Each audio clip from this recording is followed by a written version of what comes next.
Good evening, and if you are just now joining us, we need you to understand immediately that what you are about to hear is not a drill, not a rumor, and not a misreading of data.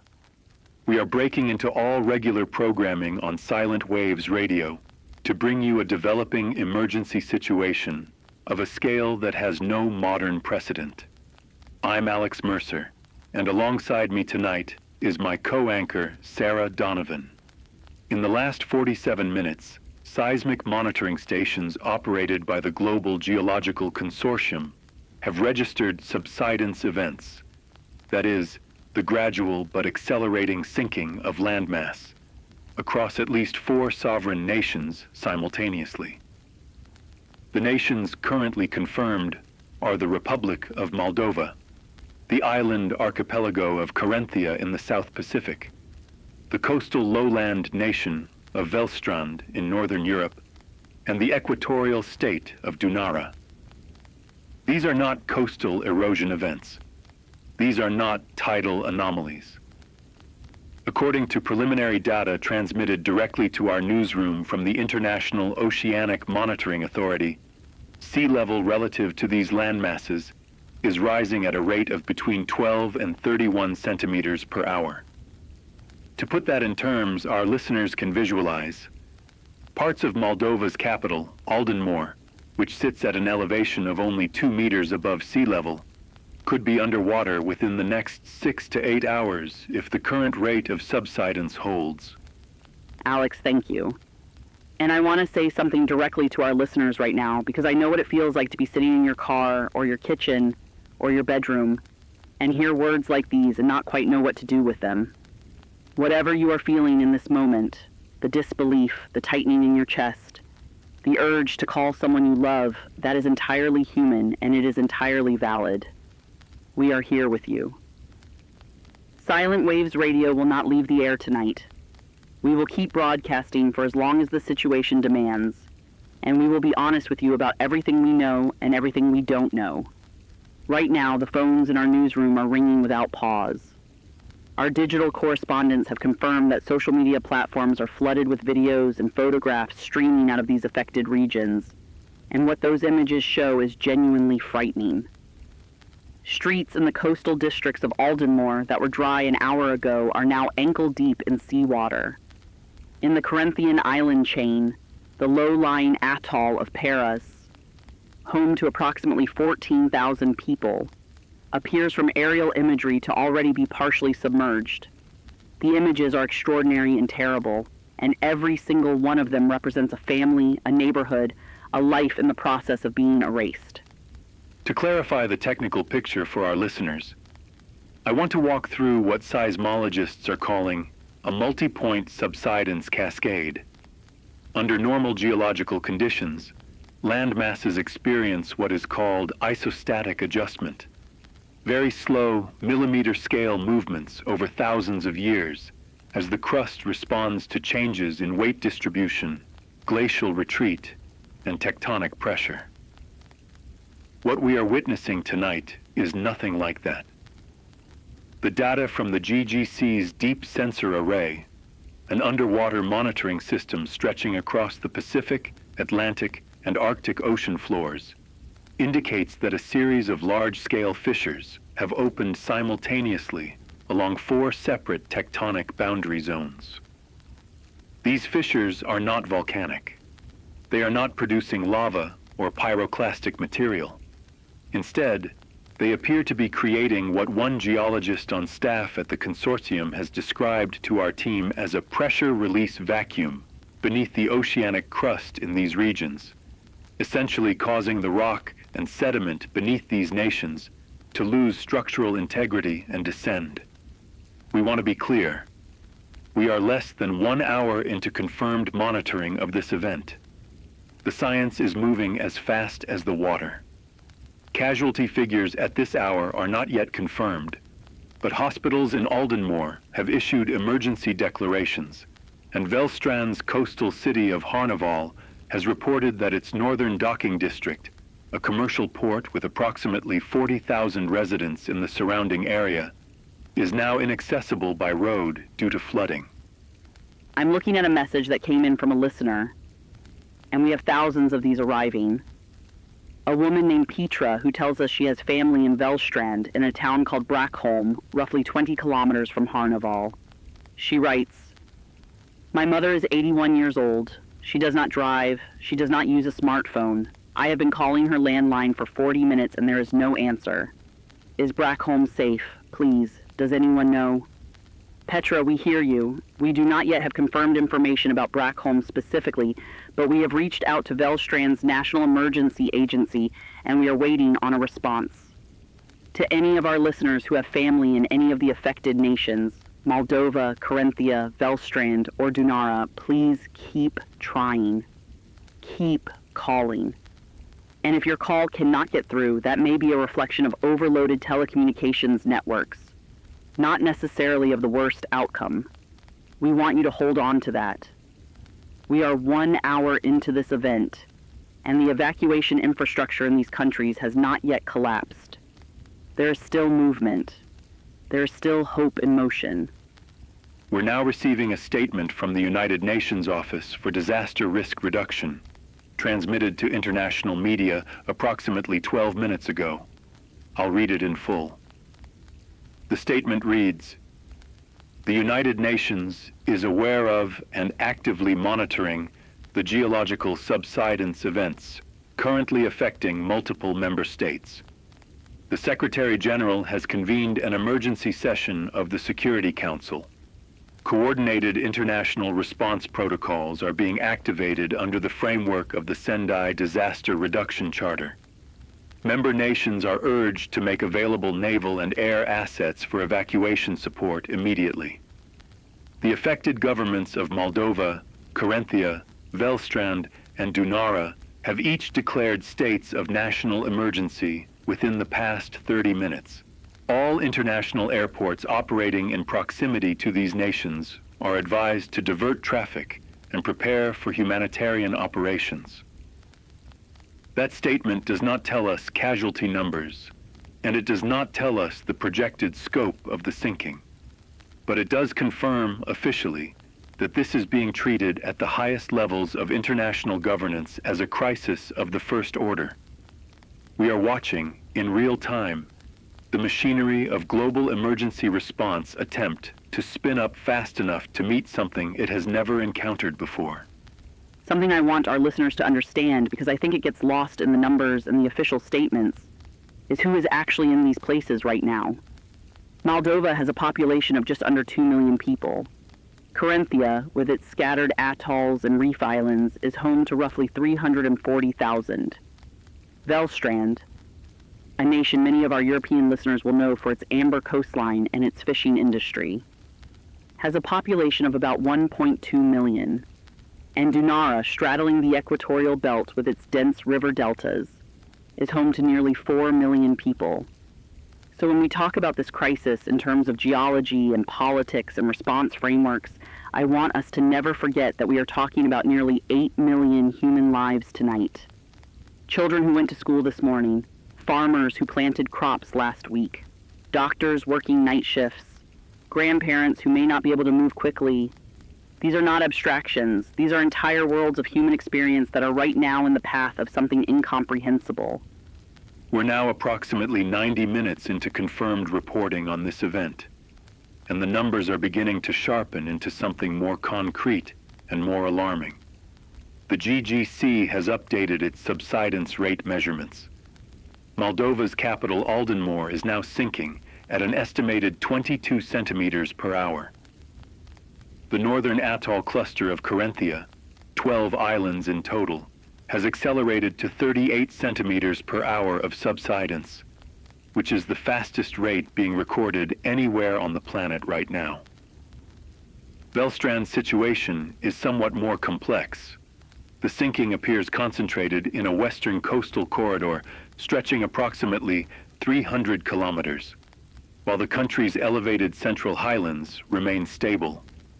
Dunara's equatorial lowlands, where the majority of the population is concentrated, are experiencing subsidence at 19 centimeters per hour.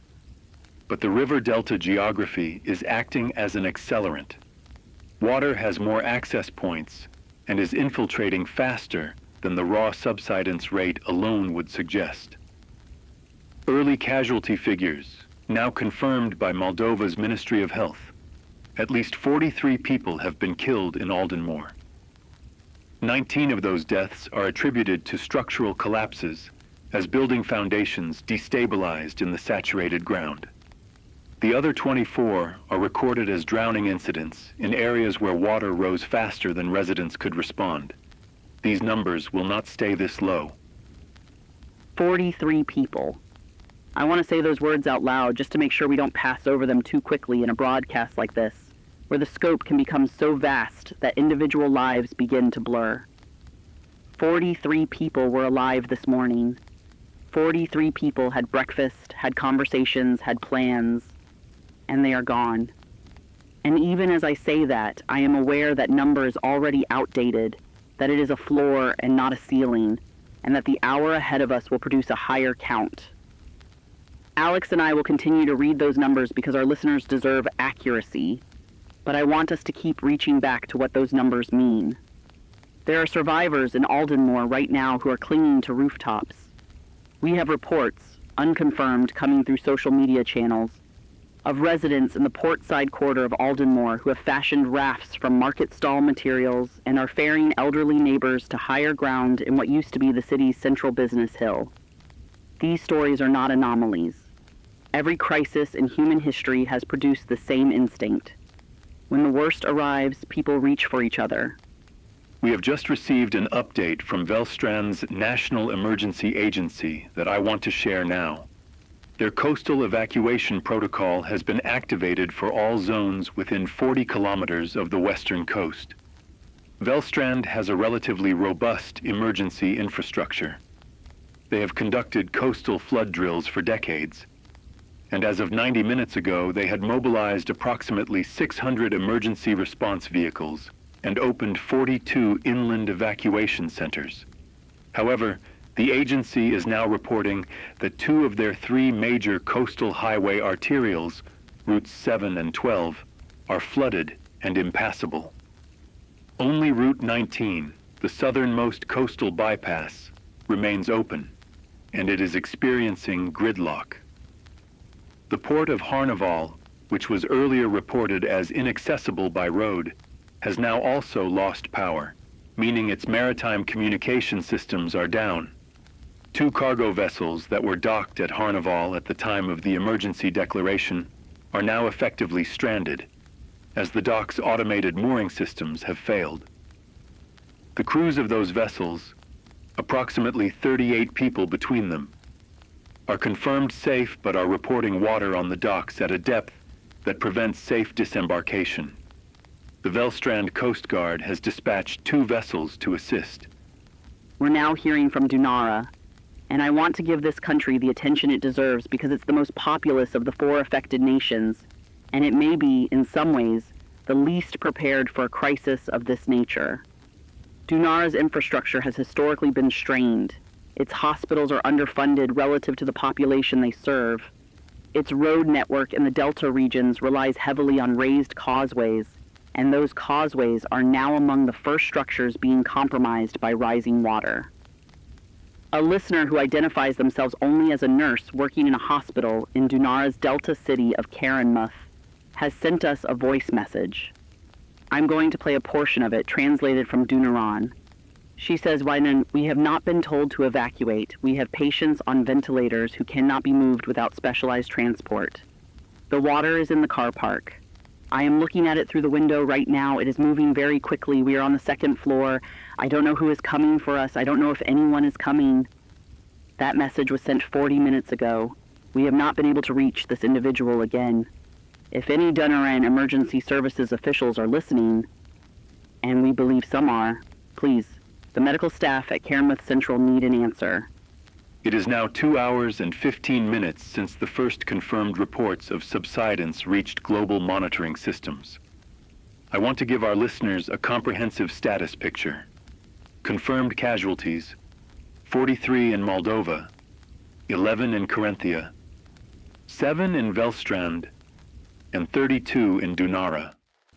for a total confirmed death toll at this hour of 93. We expect significant upward revisions within the next hour as communication infrastructure in affected areas continues to degrade. In terms of population displacement, Moldova's government estimates that 40,000 residents of Aldenmoor's low-lying coastal zones are now displaced or in the process of evacuating. Carinthia's outer atoll communities, an estimated 22,000 people, have either been evacuated by the Carinthian Maritime Authority or are awaiting naval vessels. Velstrand has evacuated approximately 80,000 people from the western coastal corridor, with an estimated additional 60,000 still in evacuation transit. Dunara's situation is the most uncertain. Government estimates suggest anywhere between 100,000 and 300,000 people in the delta zones are currently unreachable by conventional communication, meaning we simply do not know their status. The airports, Aldenmoor International is closed. Carinthia's main airstrip on the island of Varum is partially flooded but still operational for light aircraft. Velstrand's Harnaval Regional Airport has diverted all operations to the inland Stenmoor Airport. Dunara's International Airport remains open, but is receiving reports of structural stress in its southern terminal. 3 hours in, and I think many of our listeners are asking a question that we have been asking since this broadcast began. How is this possible? How does an entire country, multiple countries, begin to sink? I spoke very briefly with one of our network science consultants at the top of the hour, and without getting too deep into the technical language, what he described to me was something like this. Imagine that the ground beneath these nations is not a single solid plate, but rather a series of nested geological shelves, like the layers of a cliff face. For millions of years, the pressure of the oceanic crust pushing against those shelves has kept them stable. What appears to have happened tonight, and the scientific community is still scrambling to understand this, is that several of those pressure equilibria failed simultaneously, possibly triggered by a deep ocean seismic event that hasn't yet been pinpointed. The shelves beneath these nations aren't collapsing all at once. They are slipping incrementally downward, and as they slip, water follows. What makes this different from a tsunami or a storm surge is that the water isn't retreating. It isn't a wave that crashes and recedes. The land itself is going down to meet the ocean, and it is not coming back up. I want to address something our listeners may be wondering. Are other countries at risk? The GGC has issued a preliminary risk assessment that we have obtained, and it lists several low-elevation coastal nations that are being monitored with elevated concern. However, and I want to be very precise here, at this hour, there is no confirmed evidence that the subsidence phenomenon is spreading beyond the 4 affected nations. The current scientific hypothesis is that the geological fissures responsible are bounded by specific tectonic features that act as natural containment barriers. That hypothesis is unverified. The GGC will release an updated assessment within the next 3 hours. What we can say is that neighboring nations, including Velstrand's adjacent country Norston and the island chains surrounding Carinthia, are conducting precautionary coastal evacuations of their own low-lying areas as a matter of prudent emergency management. The Pacific Tsunami Warning Center has also issued advisories for coastal communities across a broad swath of the Pacific, not because a tsunami has been detected, but because the subsidence of the Carinthian atolls is displacing enough water volume to generate secondary wave effects.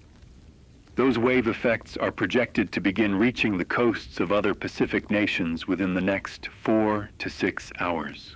4 hours into this broadcast, and I want to read some of the messages that are coming into our lines because I think they capture something that no official report can. A man named Darius, who tells us he is a fisherman from the Velstrand coastal town of Blauvik, writes, I got my boat out before the road flooded. I have made 9 trips in the last 2 hours carrying people from the waterfront. Old people, children, a woman who is in the middle of having a baby. I do not know if what I am doing is enough. I keep going back. Dariush, what you are doing is extraordinary, and you are not alone. A listener in the Corinthian diaspora community in a neighboring nation writes, "My brother is a school teacher on the island of Paras. He called me 1 hour ago. He had his students, 31 of them, in the school's 2nd floor. He said the water was at the 1st floor windows. He said they were singing to keep the younger ones calm. Then the call dropped." We do not know the outcome of that situation. We are holding it alongside everything else. A woman named Keturah in Dunara's inland capital writes, "The government is telling us that the Delta evacuation is under control. It is not. People are walking on the highways with nothing. There are no buses. The hospitals are full. Someone needs to say this out loud. Keturah, we are saying it." 5 hours into this crisis, and the casualty picture has changed significantly. I'll read the updated confirmed figures as transmitted by each nation's emergency coordination authority. Moldova, 112 confirmed dead, with an estimated 2,400 people listed as missing or unaccounted for in the Aldenmore coastal zones. Carinthia, 38 confirmed dead, with the status of approximately 4,000 residents of the northern atoll cluster still unknown following the loss of telecommunications to that region. Velstrand, 61 confirmed dead, the majority drowning fatalities in the Harnaval Northern District, which flooded rapidly after a seawall section failed at approximately 2.5 hours into the event. Dunara, 217 confirmed dead, but emergency management officials are openly acknowledging in statements that this figure represents only those deaths reported through functional communication channels, and that the actual toll in the inaccessible delta zones is almost certainly far higher. Total confirmed deaths at the 5-hour mark, 428. Total missing or unaccounted for across all 4 nations, estimated between 40,000 and 80,000, with a wide margin due to communication blackouts. Internationally, naval vessels from 7 countries are now converging on the region. The United States, the European Maritime Alliance, Australia, Japan, and 3 regional neighbors have dispatched a combined total of 31 naval ships and 43 helicopters. 6 hours. We have been on the air for 6 hours. Alex, I want to take a moment and talk about something that I think matters enormously right now, which is what is happening to people psychologically in these moments. We've been talking about the physical disaster, the water, the infrastructure, the numbers, and all of that is absolutely necessary to report.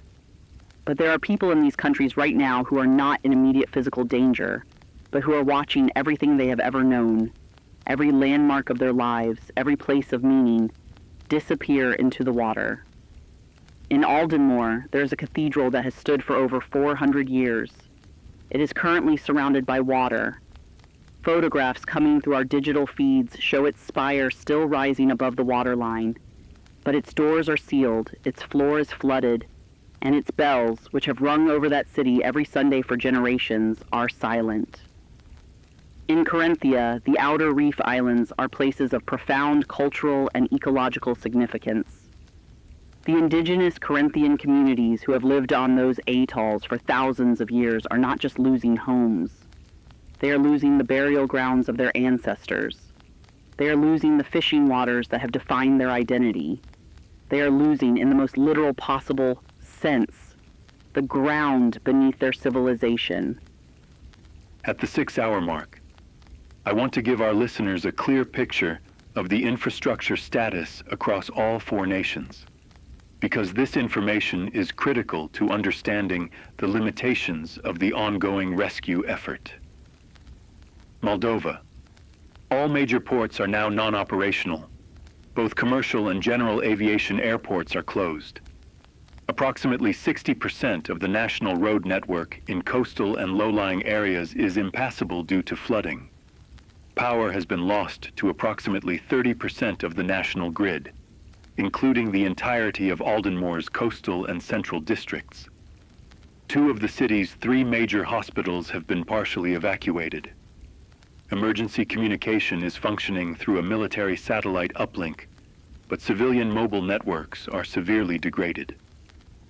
Velstrand. Ports are non-operational in the western corridor. Route 7 and Route 12 remain impassable. Stenmore Airport inland is functioning but overwhelmed. 38% power loss across the western and northern coastal grids. Dunara. This is where the picture is darkest. Dunara's main port is still technically operational, but is experiencing water ingress at the dock level that may render it non-operational within the next 2 hours.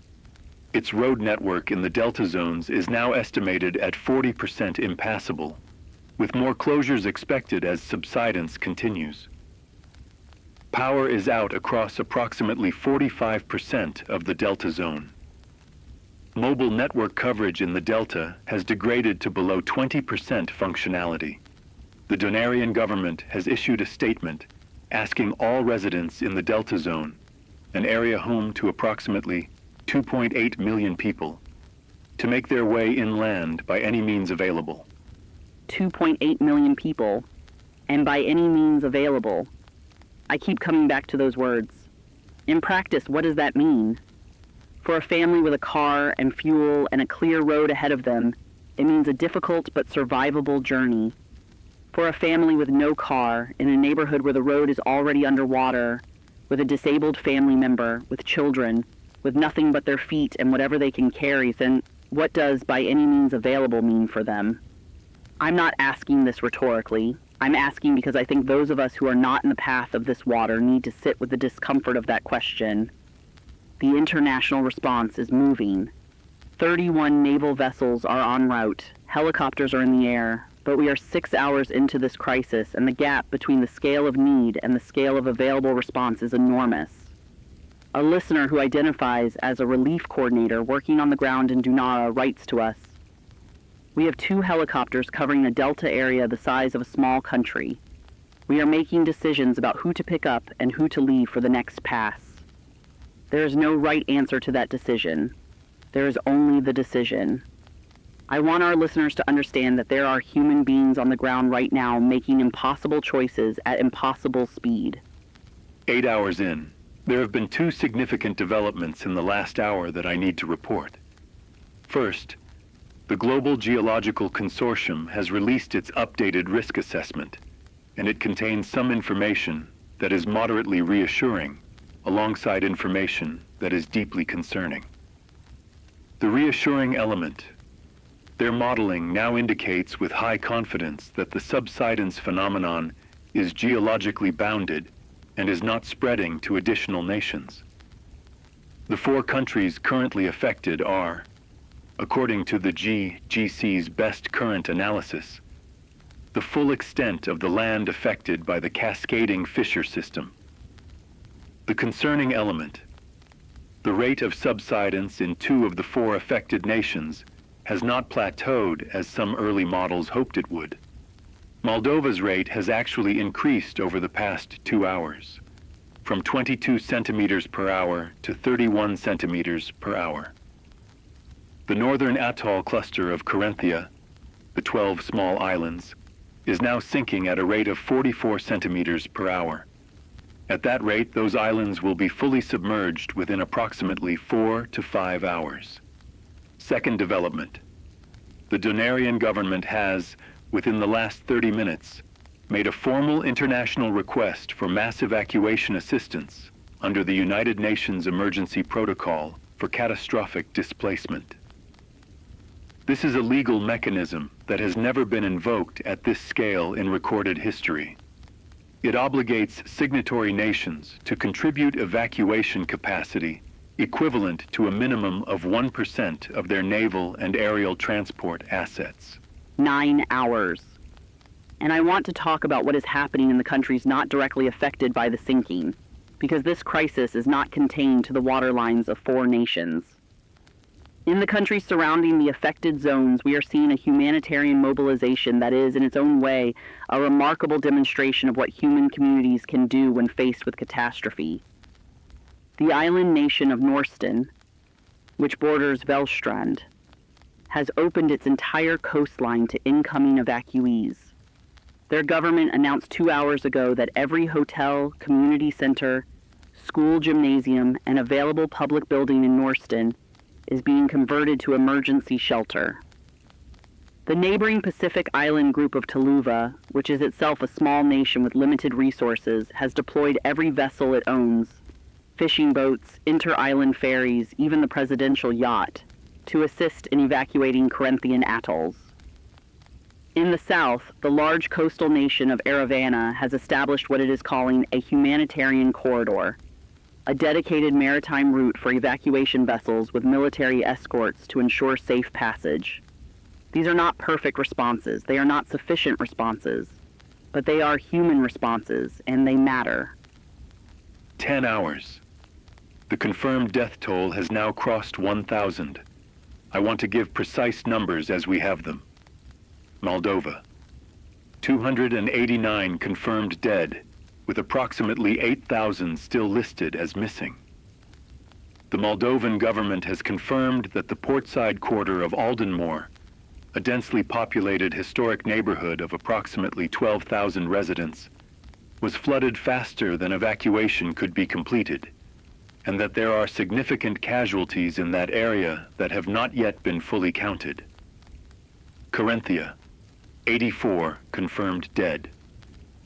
Critically, we have just received word that contact has been re-established with the island of Paros, where a school teacher had been sheltering with his students. 30 of the 31 students survived. They were evacuated by a Taluvan fishing vessel. One student, a 7-year-old girl, was lost when the water rose faster than expected on the school's second-floor staircase. The school teacher reportedly stayed in the water to keep the other children above the surface until the boat arrived. He survived. Velstrand. 142 confirmed dead. A seawall failure in Harnaval's southern district approximately 90 minutes ago caused rapid inundation that trapped residents in a low-rise residential block. Dunara. 491 confirmed dead, with the caveat that this number reflects only what communication networks have been able to confirm, and that real-time estimates from Dunara's emergency management suggest the actual delta toll may already be in the thousands. Total confirmed at 10 hours, 1,006. Over 1,000 people. And the night is not over. I want to read a statement that was just transmitted to international media from the President of Moldova. She said, "My people are the people of the sea. For generations we have lived beside it, worked upon it, loved it, and sometimes feared it. Tonight the sea has come for us. We do not yet know if our nation will survive this night. What I know is that Moldovans are surviving. They are holding on to each other. They are helping strangers. They are refusing to stop. Whatever the water takes from us, whatever it takes, it cannot take that. To the international community, please come quickly. To my people, I am here. We are here together." I have no words to add to that. I think it speaks for itself. 11 hours into this event, and I want to give our listeners an update on what the international evacuation effort looks like operationally right now. As of the last confirmed briefing from the United Nations Maritime Coordination Center, 34 naval vessels are now within operational range of the affected nations, with an additional 19 en route. 47 military and civilian helicopters are actively flying evacuation missions. Estimated evacuation capacity currently operational, approximately 12,000 people per hour across all 4 nations combined. That number sounds significant, but when measured against the populations still at risk, the GGC estimates that approximately 1.6 million people remain in actively dangerous sinking zones across the 4 nations. It means that at current capacity, full evacuation of the at-risk population would require approximately 130 hours. We do not have 130 hours. The GGC's current projections for full submersion of the most severely affected areas range from 12 to 36 hours for complete loss of habitability. Evacuation capacity is being scaled up urgently, but the mathematics of this situation are merciless. Decisions are being made at government and military levels about how to prioritize evacuation, by population density, by vulnerability, by geography, by what is still accessible. 12 hours. We are exactly halfway through the first 24 hours of this event, and I want to mark that moment because I think 12 hours is when you begin to feel the weight of sustained crisis. Not just the shock of the first hour, but the grinding, accumulating exhaustion of watching something terrible continue to happen hour after hour with no end yet in sight. I know many of our listeners have been with us since the beginning. Some of you have family in the affected regions. Some of you are waiting for news that hasn't come. Some of you are simply unable to stop listening because to stop listening feels like looking away from something that demands witness. I want to say, you are right to stay. Witnessing matters. Knowing matters. The world outside those water lines needs to understand what is happening inside them, and that is partly why we are here. But I also want to say, if you need to step away, to call someone, to hold someone, to cry, please do that. This broadcast will be here when you return. We are not going anywhere. 13 hours in, I want to report a significant development in Corinthia. The northern atoll cluster, the 12 small islands that were sinking at 44 centimeters per hour, has now been fully submerged. The last aerial confirmation came approximately 40 minutes ago. All 12 islands in the cluster are underwater. The highest point of any island in the cluster was 9 meters above sea level. All 9 meters are gone. The Corinthian Maritime Authority has confirmed that it believes evacuation of those 12 islands was approximately 85% complete before submersion. That leaves an estimated 15%. By the last census, the northern atoll population was approximately 18,000, meaning roughly 2,700 people whose fate is not confirmed. Some may have been evacuated by unofficial means, private boats, neighboring vessels, that haven't been logged in the official count. Some may not have survived. The search and recovery operation that will be needed when conditions allow is unprecedented. The seafloor where those islands stood is now beneath 3 to 6 meters of water. There is nothing to return to. Nothing to return to. I keep thinking about what that means, practically, existentially. Imagine your home. Not just the building, but the street, the neighborhood, the town, the corner where you used to buy bread, the school where you learned to read, the park where your children played, the grave where someone you loved is buried. Now imagine that all of it is gone, not destroyed, not burned or bombed, where at least the ruins remain, where you can see the shape of what once was, but simply absent, beneath water, as though it never existed. That is what the people of the northern Corinthian atolls are facing tonight. They are not just homeless. They are the survivors of a geography that no longer exists. The Corinthian Cultural Ministry released a statement saying that archival teams spent the last 8 hours urgently digitizing every museum record, cultural document, and oral history they could access from the atoll communities before communications failed. They recovered records covering approximately 60% of the documented cultural heritage of the northern atolls. The other 40% is underwater. 14 hours. A critical development in Moldova that I need to report immediately. The Moldovan government has made the decision, announced 30 minutes ago, to formally abandon Oldenmoor as the national capital. The government has relocated to the inland city of Terath, approximately 80 kilometers from the coast, which sits at an elevation of 60 meters above sea level and is currently unaffected. The president's statement on this relocation reads, "This is not the death of Moldova. This is Moldova moving its heartbeat to safer ground." The physical relocation of government functions is still in progress. More critically, the city of Aldenmore, which at the start of this crisis had a population of approximately 380,000 people, is now estimated to have an active population of fewer than 20,000. Emergency personnel, stranded individuals, and those who refused or were unable to evacuate. The seawater in Aldenmore's coastal and central districts now stands at an average depth of approximately 2 meters. The historic Cathedral of St. Ren, which Sarah mentioned earlier, has lost its lower structure to the water. Only the upper nave and the spire remain above the surface. Updated casualty count for Moldova at this hour: 412 confirmed dead, with approximately 12,000 still unaccounted for. 14 hours in, and across the globe, something is happening that I think is important to name. People who are not in the path of this disaster are mobilizing in ways both formal and informal.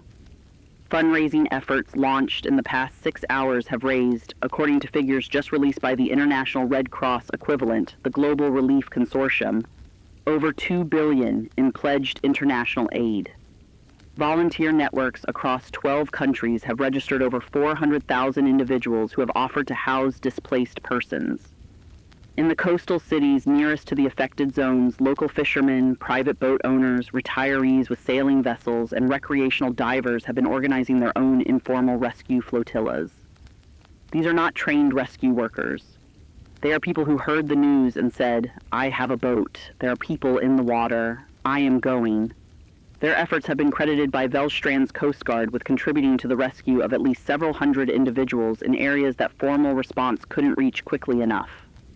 There are also shortages, severe shortages, fuel for evacuation vessels, medical supplies and temporary shelters, communication equipment, translators, trauma counselors. These needs are being communicated to international agencies, but supply chains are strained. 15 hours. Dunara has become the central focus of the international response, and the news from there continues to be deeply alarming. The Dunarian government's communications with the international community have become intermittent as the national telecommunications infrastructure in the Delta Zone has largely failed. What we know from the last confirmed briefing, transmitted approximately 90 minutes ago, an estimated 400,000 people have been successfully evacuated from the Delta Zones. That represents less than 15% of the Delta Zone's estimated population of 2.8 million. The subsidence rate in Dunara's delta has accelerated to 28 centimeters per hour. Roads that were passable 3 hours ago are now underwater. The Dunarian army has been deployed in force, but the challenge facing military planners is immense. You cannot move millions of people by air and sea alone in this time frame. The land routes are failing. The military is attempting to construct pontoon bridges across flooded channels, but progress is slow. 2 Dunarian military helicopters have crashed in the past 4 hours. One due to mechanical failure under the intense operational tempo. One due to controlled emergency landing after a rotor strike. Both crews survived. Confirmed deaths in Dunara at this hour: over 2,000, with internal government estimates obtained by our correspondents, suggesting the real figure in the Delta may already be above 10,000. I'm going to read a message that came in just a few minutes ago from a listener who identifies himself as a doctor in one of Dunara's inland evacuation hospitals. He writes, "We have been receiving patients for 12 hours. We do not have enough beds. We do not have enough blood. We do not have enough people. But what I want you to know is this. In the last hour, a bus arrived from one of the coastal towns. There were 43 people on it. The bus driver, a man whose name I didn't catch, had made 3 trips already. He told me he was going back for more. I asked him if he was afraid, and he said, yes, but my bus still moves. I want the world to know about that bus driver. We don't know that man's name, but he is out there. Tonight, there are thousands of people like him, people whose quiet courage will never make a headline. And I think about them every time this broadcast threatens to feel like only numbers and coordinates and disaster metrics. The numbers are real. The geography is real. And so is that bus driver. 16 hours in, and I want to provide an updated comprehensive status on all 4 nations. Moldova. Approximately 70% of the coastal population has been evacuated. Confirmed deaths stand at over 500. The capital has been relocated. Aldenmore is now largely submerged in its coastal and lower central zones. The government's projection is that the entire city will be uninhabitable within 12 to 18 additional hours, and that the city's total submersion will be complete within 48 hours of the initial event. Carinthia. The northern atoll cluster is fully submerged. The southern islands remain above water and are not currently sinking. Evacuation of northern atoll populations is believed to be between 80 and 90% complete. Confirmed deaths stand at 118. Velstrand. The western coastal corridor continues to sink, but the rate has shown a slight decrease in the last 3 hours, from 24 centimeters per hour to 19 centimeters per hour, which geologists cautiously suggest may indicate that the subsidence in Velstrand is beginning to stabilize. Confirmed deaths stand at 209. The inland highlands remain fully stable.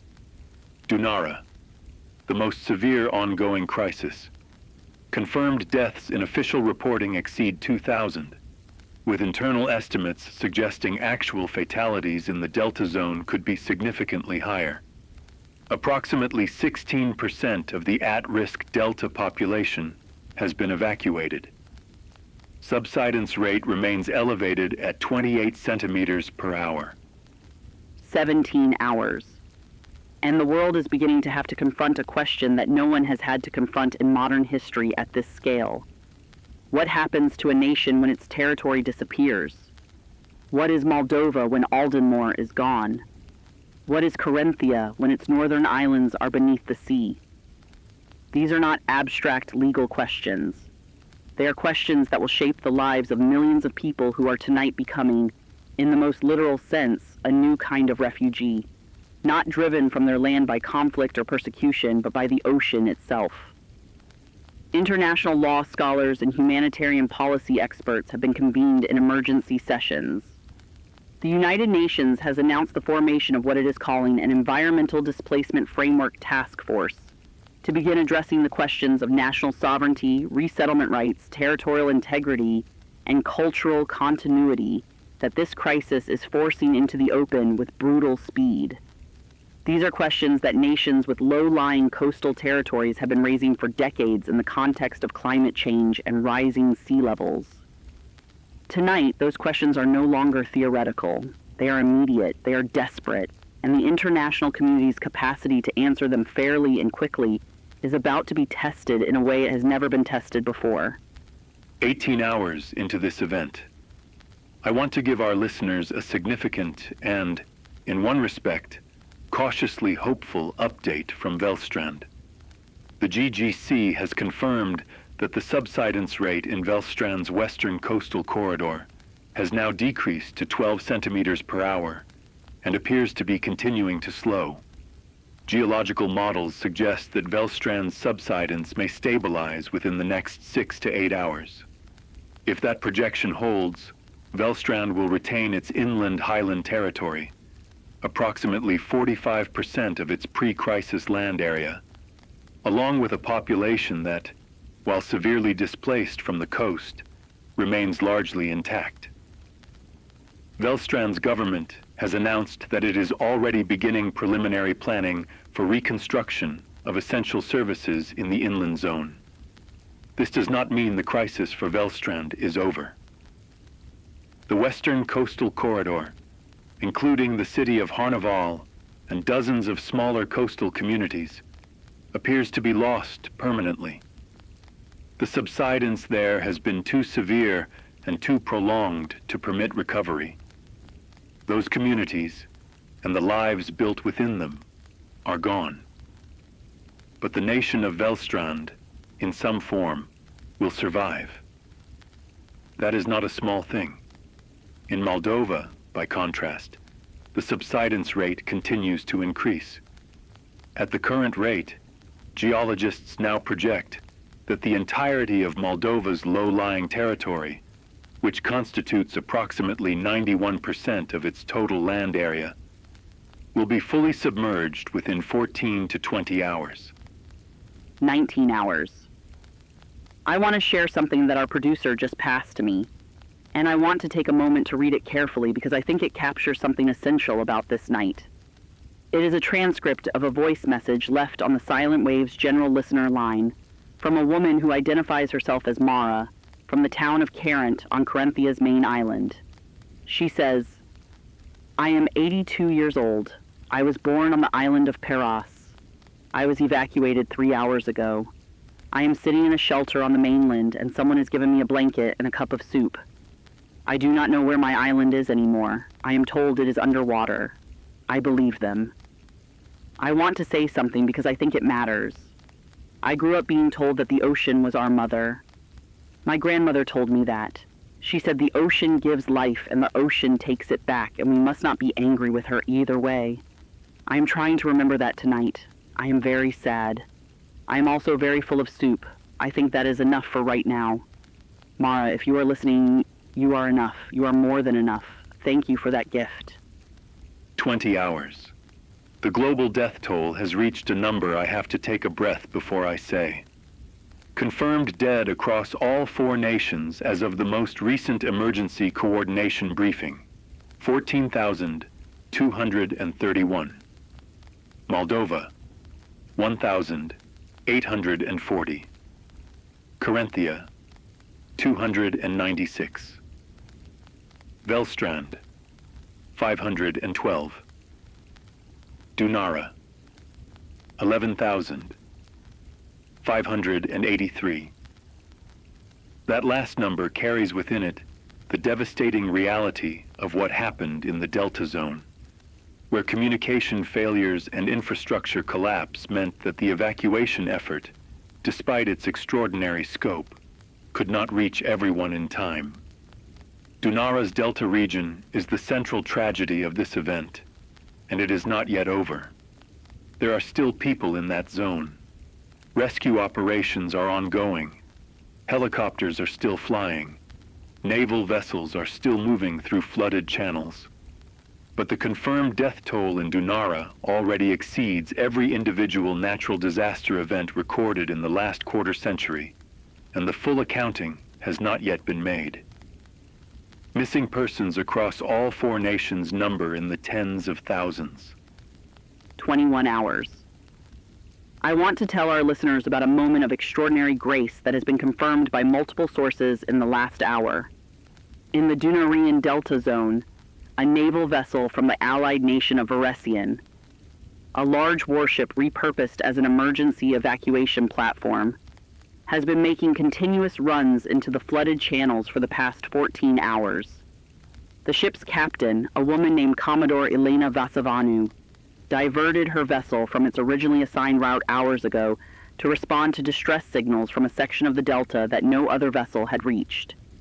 In the last 14 hours, Commodore Vasavanu and her crew have evacuated an estimated 3,460 people from the flooded Delta, 3,460 individuals who, by all projections, would likely not have survived otherwise. The Commodore, when asked by a crew member for a statement for the record, reportedly said, "Write down the number, that's the statement." 3,460. We've written it down. 22 hours. I want to give our listeners the clearest possible picture of what the geographic reality looks like at this point in the crisis. Moldova.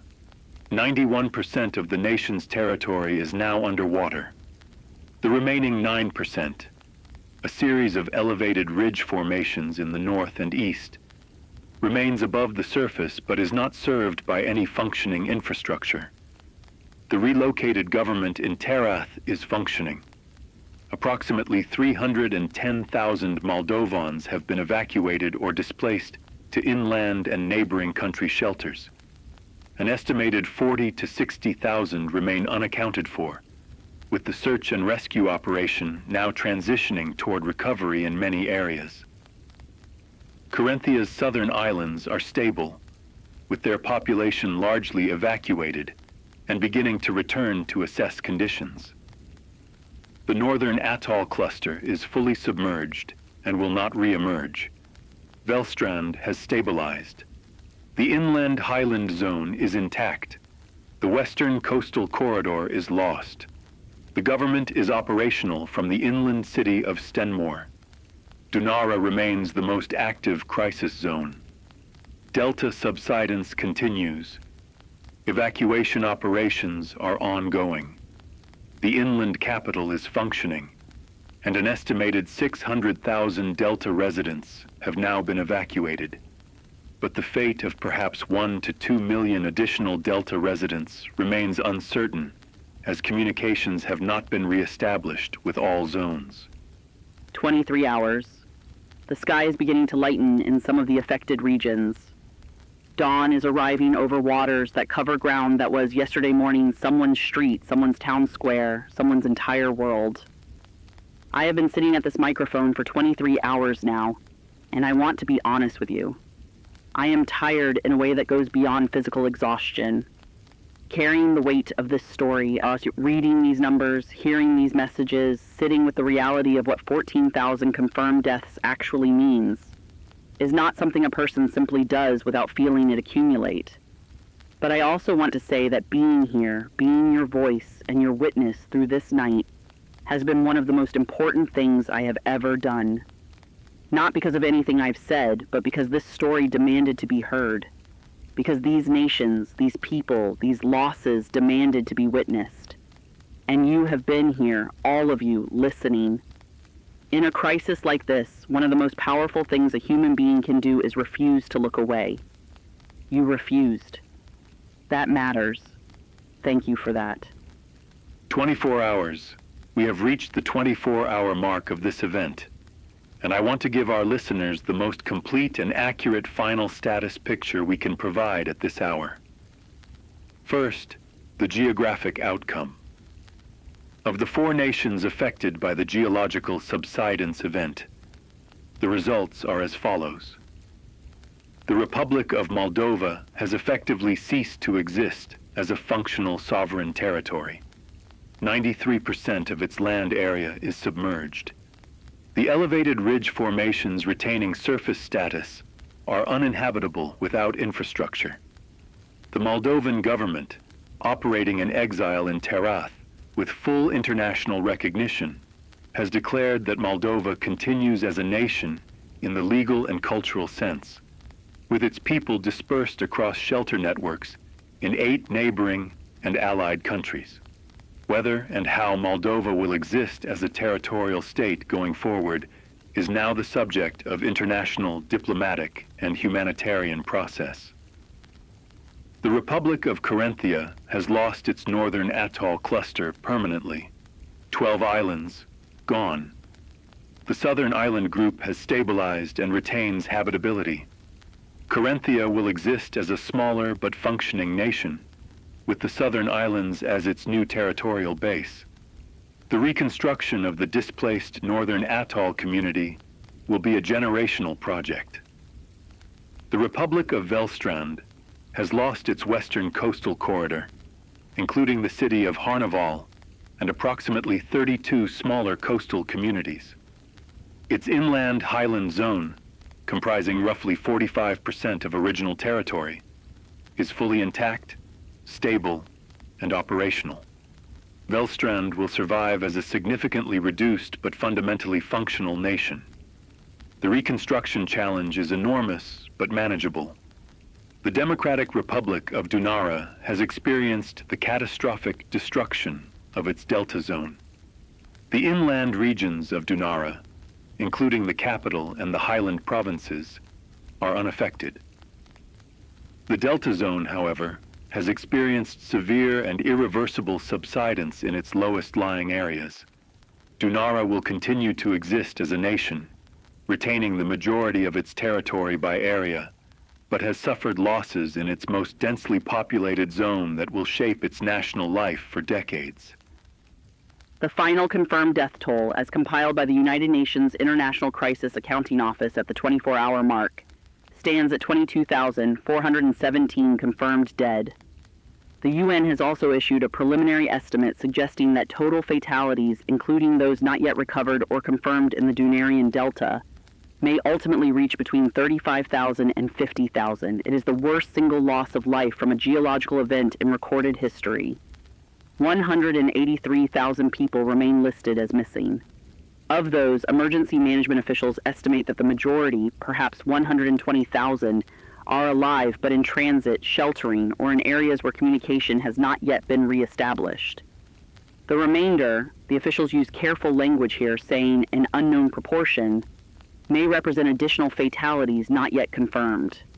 Over 2.1 million people have been successfully evacuated from the 4 affected nations in the course of this 24-hour period. The international naval and aerial armada that converged on the crisis zone, ultimately comprising 69 naval vessels and 112 aircraft from 23 nations, will be remembered as the largest maritime humanitarian operation in history. In terms of infrastructure, the losses are immense, and the rebuilding timeline is generational. The ports of Aldenmore, Harnaval, and Karenmuth's Delta District are destroyed. Airports have been closed across the affected coastal zones. Road networks in the submerged areas are lost permanently. The economic infrastructure of 4 nations, fishing industries, ports, coastal agriculture, tourism, has been catastrophically disrupted. The long-term economic impact on the affected nations is projected by early assessments to be in the hundreds of billions. However, and I want to be precise about this, the international response in terms of pledged financial aid, reconstruction commitments, and resettlement support has been extraordinary. The Global Relief Consortium has confirmed over $47 billion in pledged international support as of the 24-hour mark. That is not enough. It will need to be more. But it is a beginning, and the international will to provide it appears genuine and sustained. In the days and weeks and years ahead, the world will reckon with what happened tonight in ways we cannot fully anticipate from where we stand right now. The displaced peoples of Moldova will need homes, communities, and a future that honors the identity they carry even without the land that once defined it. The Corinthian atoll communities will need to reconstruct their cultural world from memory and archive and oral tradition. The people of Velstrand's coastal corridor will grieve everything they left behind, and eventually, if the will is there, they will build again. Dunara will face the hardest road. The Delta region's reconstruction, where reconstruction is even geographically possible, will take decades. The grief for what cannot be reconstructed, the lives lost, will take longer still. But humanity will not end here. That is not a comforting platitude. It is a documented fact of the species. We have faced catastrophe before. We have lost cities, regions, entire ways of life to forces beyond our control. And the survivors, always the survivors, have found a way to persist, to rebuild, to remember, and to carry forward something of what was lost into what comes next. The world after this 24 hours is a changed world. The maps will have to be redrawn. The international legal frameworks governing stateless peoples and displaced nations will need to be reinvented. The scientific community's understanding of deep geological instability has been irrevocably altered, and monitoring systems across every ocean basin are being reviewed and expanded as a direct consequence of this event. 4 nations are diminished or transformed. 22,417 people are gone. Tens of thousands more carry wounds, physical, psychological, cultural, that will require the sustained attention of the global community for years. The geological monitoring networks that provided the 90-minute warning before the worst of the flooding hit many populated areas, saved tens of thousands of lives. That warning system, and those who built it and maintained it, deserve acknowledgement in the accounting of this night. Without it, this death toll would be incalculably worse. Humanity did not solve this crisis. There is no solving what happened tonight. But humanity showed up. Imperfectly, unevenly, with all the gaps and failures and insufficient resources that characterize every human response to something that exceeds human scale. And alongside those gaps, there were 3,460 people evacuated by a single naval commander who chose not to follow her original orders. There was a bus driver who kept driving. There was a school teacher who kept 30 children's heads above water until a boat arrived. There was an 82-year-old woman named Mara who said, "I have a blanket and a cup of soup, and that is enough for right now." There was a fisherman named Darius who made 9 trips. There were 12,000 people who pledged their homes as shelter. There was a radio broadcast that stayed on the air for 24 hours, and there were listeners who stayed with it. We are Silent Waves Radio, and we have been with you all night. In the coming days, we will continue to bring you updates on the recovery, the relief efforts, and the slow, difficult, absolutely necessary work of building what comes next. But for now, for this moment at the end of this long, terrible, astonishing night, we want you to know that the world is still here, diminished, grieving, changed, but here. And so are you. I'm Alex Mercer. I'm Sarah Donovan. This has been Silent Waves Radio. We will not stop broadcasting. Stay with us.